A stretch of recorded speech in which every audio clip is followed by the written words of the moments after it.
Здравей! Писна ли ти от реклама за отслабване на глад и молитви?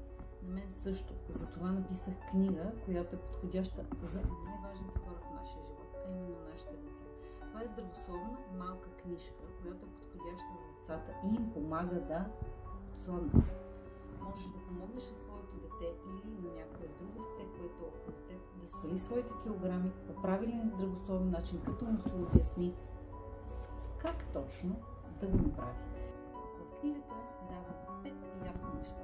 Първо, правилното хранене какво е. Второ, хидратацията колко е важна и по колко точно. Давам обяснение какво са мазнините и как може децата сами да си ги следят. Отделно може да разберат какво са вредните храни, кои са полезните храни, как да ги консумират. Имат също така и здравословни рецепти отзад в книжката. Книгата е изцяло илюстрирана на достъпен и лесен език. А с покупката на всяка книга, точно ти правиш подарък един път на своето дете, като му даваш за цял живот правилни навици, за да може да се чувства, да изглежда добре и да е здраво. Отделно от покупката на всяка книга даряваш 25% от нейната стойност за дете с рядка болест. Купи си я. Ще оставя линк в описанието.